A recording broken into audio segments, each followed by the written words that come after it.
So what's going on, everybody? It's your boy QuestX coming back at you once again with another video. This is going to be my official prediction breakdown video of Porter versus Garcia. And I just figured I'd go back, go back into history banks, watch a few fights. Right now, I just got done watching the Porter versus Alexander fight. I am on the Mauricio Herrera versus Garcia fight.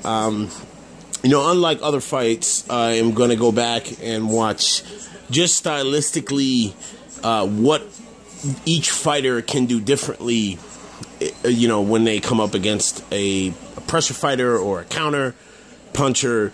And listen, guys, shout out to one of my subscribers. I did a rant live video earlier today. He hit me up and he said that, do I believe, and this is an excellent question. He said, do I believe that Danny Garcia is he's just one of those, those big retarded motherfuckers who just don't know when he's hurt. And because, again, he's given this immense credit for his chin, because he'll get hit flat in the mouth and it's just like he just keeps coming. And I said that, listen, this is going to be my response to this. The thing is about Danny Garcia, this is going to be the first fight where you're going to watch where punches to Danny's head are going to actually affect him. And I know you guys are not understanding what I'm talking about. I'll give you a point. When he fought Keith Thurman, do you guys remember when Keith Thurman was landing these thunderous Titanic shots? It seemed that Danny his face, he never changed, right? He kind of had the same glazed look over his face, but then he would topple over, or his body. Danny Garcia is the type of dude who he's too fucking big. He walks around. I happen to know this, and I've been on record to keep trying to tell people this, and they don't want to believe me, but I know for a fact Danny walks around about 30, 40 pounds bigger than his fighting weight, okay? I know this for a fact. The thing about it is with Danny is that he does drastic things to lose weight. He does extreme things to lose weight. I want to point out, if you guys remember when he was fighting at 140, okay, there were a little bit of rumblings that Danny couldn't make 140 anymore. Okay, Danny was killing himself to make 140 like literally 4 or 5 years ago. Okay, I know that Danny kills himself to make 147. All right, and this is one of the reasons why you have anybody ever want to ask themselves the question why these major YouTube channels who cover in Danny's camp, they keep talking about how in shape he is, his shape. His weight, everything is a focal point about Danny's weight, is because Danny blew up big, man. He blew up big.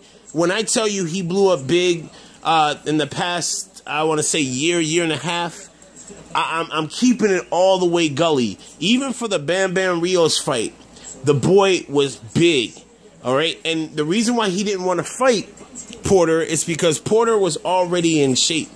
Porter had already been ready for Garcia. Porter, being honest, wanted to fight Garcia. He wanted to fight Garcia and not Adrian Granados. Okay? He wanted to fight Garcia and not Andre Berto. But it was Garcia who wasn't ready. Garcia has been... Let's just put it this way. Garcia ain't what you seeing on tape for these 30, 40-second clips on TV, or not TV, on YouTube. That's not what Garcia is doing in camp, man. He's working his ass off to get down to weight. And I'm going to be honest with you, what kind of confirmed it for me, from what I have been hearing, was a recent post where they said that he was in full beast mode. And what I saw was a dude who needed to lose at least 15 pounds more. Okay, and this was a post that was done last week. Okay, where are we at for the Porter versus Garcia fight? Okay, and even when I watched him when he was doing his warm-ups, it's the same thing with Garcia. He doesn't throw, he has to set his feet. It's the same repetition combinations over and over again. He follows his opponent all around the ring.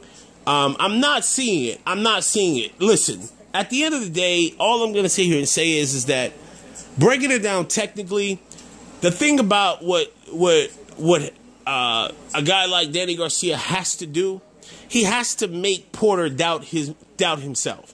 And I don't see it. I don't see it. First of all, the fact that when I'm watching a Mauricio Herrera fight, right? What do all of the opponents who have very good, do good or do well against a guy like Garcia, what do they all have? They have a great up jab, tremendous up jab. And Porter has one of the strongest up jabs in the business, okay? Porter throws that up jab to get his fighter out of position, and then he bull rushes him, okay? And puts him in position to sit there and lean on him to throw downstairs, upstairs, okay? First of all, when Mauricio Herrera is able to, and I'm just doing it in comparison here. If a fighter like Mauricio Herrera had fought Shawn Porter, what do you think Shawn Porter would have done to him? Shawn Porter would have taken away his distance. Garcia needs that midway distance to be successful, okay? He's horrendous on the insides. I have never seen a worse fighter on the inside than Danny Garcia.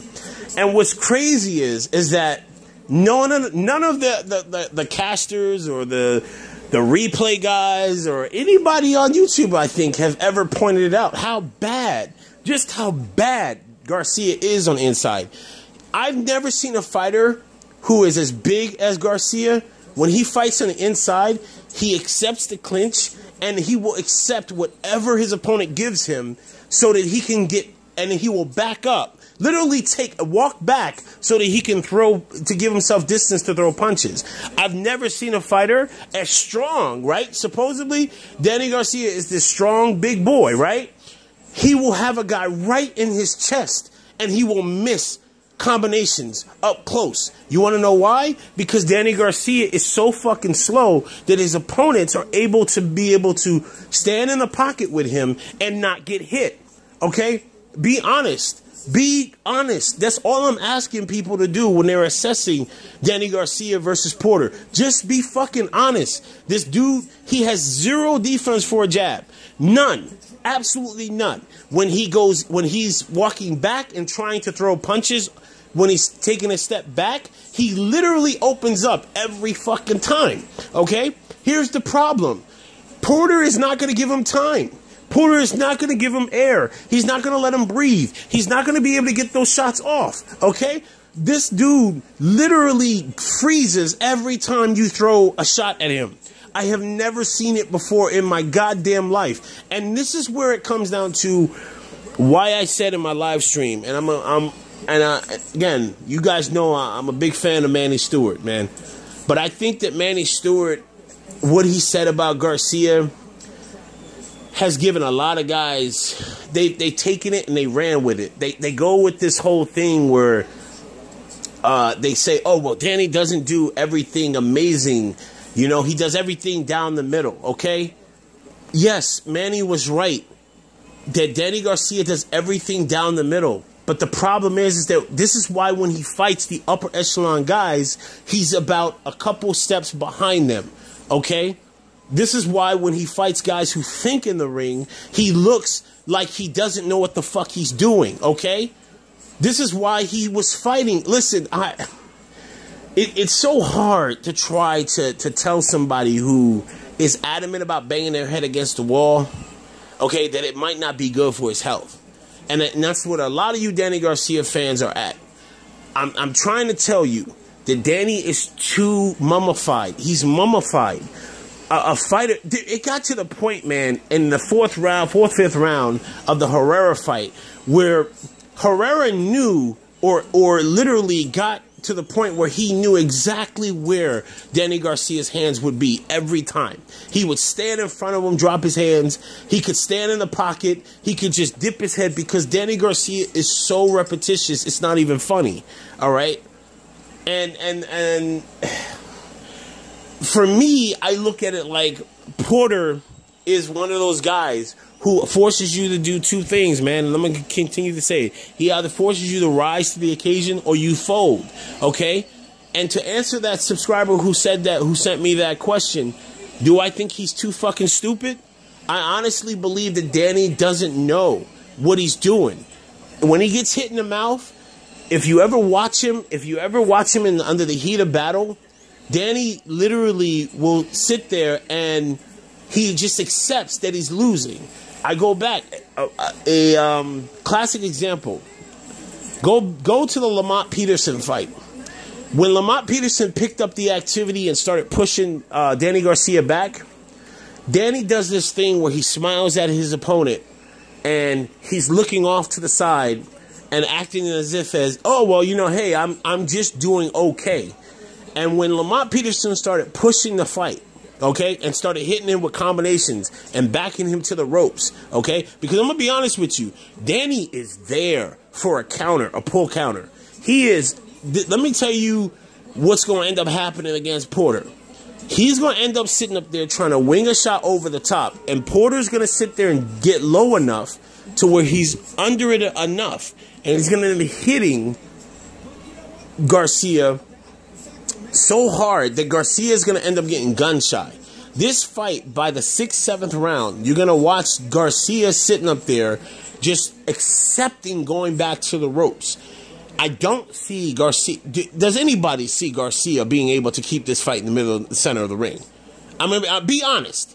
Let's just keep it all the way 100 and real. Does anybody see Danny Garcia keeping this fight in the middle of the ring? Nope. But I bet you do see this fight going back to the ropes. I bet you do see Garcia doing what he normally does, which is he leans forward, tries to shoot that lead jab, and then come over the top with the hook. Because that's all he does. Every fight. Every fight. This is why these fighters, if you've noticed, as he's moved up in competition, and then Danny breaks down mentally. He constantly looks at the refs. Every time. He looked at the ref versus the Herrera fight. He looked at the ref during the Matisse fight. He looked to the ref during the Judah fight. He looked toward the ref in the Bam Bam Rios fight. He throws low blows, and then he steady looks to the ref to bail him out. This dude isn't mentally there. He's not all mentally there. And I just think that Porter's going to break his will. Porter's the type of fighter that I've often, and I've kept saying, and I said it earlier, Porter's the type of fighter, if you want to know what your fighter is made of, and maybe I'm shortchanging Porter, but this is just what I feel. Porter is the fighter that you put your guy in the ring with if you want to know, is he really about this? Is he the type of guy who really is ready to literally... I'm not exaggerating here. I know it sounds severe. Is he willing to die for that belt? Is he willing to sit there and dig down deep? Okay? And we've had fighters in the history of this sport who are willing to do it. But Porter is that guy. Okay? I've never seen somebody like Garcia who gets an elbow to the neck every fucking time. And he'll just sit there and stand there and take it. He's not... How do I say it without... trying to come across like I'm just shitting on Garcia. He's not mentally where a lot of guys think he is, okay? He's not. And this is going to be one of those rough, rugged, drag you down type of fights where, you know, shout out to 78 Sports TV. He did a breakdown and he talked about he did the great, excellent comparison, right? He talked about the dog fighters, right? Porter's the type of fighter, right? He grabs you on, he bites down on your neck, and he breaks your will to keep fighting back. That's what it comes down to. And Garcia just doesn't have it, man. He doesn't have it. If you give Garcia that mid-range, he's excellent, okay? If you fight him up close, he's horrendous. I've never seen a fighter who can fight a guy chest to chest and miss almost every shot he throws, okay? And I'm going to tell you why. Because Garcia loads up on everything he throws. And this is why I said that he is a one-trick pony. Everyone knows he's looking to wing the left hook. He's trying to go downstairs and trying to open you up to throw the left hook over the top. Everyone has gotten hit to it, okay? This is why you don't see dudes getting hit with it no more, okay? This is why you see, guys, if Bam Bam Rios, I'll give you an example. Bam Bam Rios, right? If he had waited maybe a round or two more, he literally started pushing Garcia back, and Garcia was accepting it. Bam Bam is not the strongest fighter, okay? Physically strong. I'm talking about physically strong. Is not the most physically strong fighter, yet Danny Garcia was literally being walked back by Bam Bam Rios, okay? Or listen, guys, I can keep screaming it to the high heavens, but you're gonna take what you take from it. All I'm gonna sit here and say is that I think that Porter uses the up jab all night long. I think he keeps Danny Garcia backpedaling. I think he stays close to Danny Garcia's chest. I think that when Danny tries to make the adjustment and tries to come forward, it will be a nightmare. Because the thing about it is that Porter is very good in that close inner range where he starts to hit. He throws a very good arcing hook over the top, which usually goes high above his opponent's defense. I see Porter literally wearing Danny Garcia down, man. I see him wearing Danny Garcia down. I see this fight going to the 12th round. Now, here's the thing. I see this fight going to the 12th round, but I see it where it's Danny Garcia literally winging shots in the 12th round, haymakers to try to knock SHAWN Porter out, okay? And I just see it going really, really bad for him. I see it going really bad. I think he clips Danny Garcia a few times where Danny is going to be surprised with how much these shots affect him, because Danny, when he gets hit, his mouth is always open. His head never moves. He literally, his chin never fucking moves. He's there all day long. But the problem is that SHAWN Porter is another big boy. SHAWN is a big, big boy. SHAWN, but the difference is SHAWN ain't big with fat, man. He's big with muscle. He's big with that size. And I think the shots, you're going to watch the shots affect Danny Garcia a lot better than they have affected him in the past. Okay? I think that, and what it's going to be is, I think you're going to watch around the 7th, 8th round, Garcia start to get so defensively responsible that you're going to see Danny Garcia start throwing one shot at a time. Or he's going to sit there and try to be reactive, and it's not going to work. Okay? And that's not Danny's game. Danny is excellent at the mid-range game. You have to keep him at a certain distance where he can get full extension on those hooks. If you take that away from him, Danny's he's not even close to being what he could be. Okay? So, this is just my in-depth, a little bit deeper. I kind of went off into other things where I want to answer my subscribers' question. They asked me, do I think Danny is just too fucking slow to, like, he's just one of those big lurch motherfuckers who just get hit in the mouth and he just won't go down. But also, yeah, one thing I want to add before I go. Okay, a guy like Danny Garcia is not going to get knocked out getting hit to the chin. You have to go to his body. He's one of those big-ass, strong motherfuckers, right? Those big dudes who can take hits to the mouth, right? Remember Duhaupas versus Deontay Wilder? All right, that's a classic example. Duhaupas was a tough motherfucker, right? Deontay Wilder throws bombs, right? And Duhaupas is just was one of those big ass doofy motherfuckers who was just too fucking strong to know when to call it quits. Okay, he would literally go out there and get his ass beat the fuck up. That's exactly what Danny Garcia is. His chin is he's so tough, right? He's so young, and his youth aids him. That he's the type of dude who will get his ass whipped, mollywopped, all from ringside to ringside. It's going to take his corner to stop the fight. It's not going to take Danny Garcia getting knocked out. It's going to take his corner to stop the fight. And that's kind of how I see this Danny Garcia. So I hope this clears it up a little bit for you guys, what my positions are. Again, like I said, the keys to victory for Porter is that he has to use the up jab. And he has to stay inside Garcia's chest. For Garcia to win, he needs to get that mid-range separation. And to be honest with you, I need to see head movement from Garcia. And I'm going to be honest, I haven't seen head movement from Garcia since he was at 140, okay? Last time I saw this dude duck or have any defense for a jab was when he fought Eric Morales the first fight. And that was like how long ago, okay? All right, and he damn near lost the fight with Eric Morales. So I'm just trying to keep it all the way 100 with people. That you know, I get on Danny Garcia and I talk about Danny Garcia the way I do, but I do it because I know things that maybe not a lot of other people know. And listen, all we can do is just get ready for the fight. I'm ready for the fight. I'm anxious for the fight. I can't wait because I think that Porter deserves so much more respect than he's getting. And I'm just ready to see Garcia just go, man. Garcia's been... I have never seen a fighter with so many gift decisions, with so many passes in the game. And I know why he's been given what he's given. Because he's food. He's food for... He was big. See, Danny Garcia, I'm going to let you guys in on a little known secret. Danny Garcia was supposed to be Floyd Mayweather's opponent. Okay? He was a safe option for Floyd. And... The thing is that the sports world has protected Danny on the slight chance that Floyd would come back.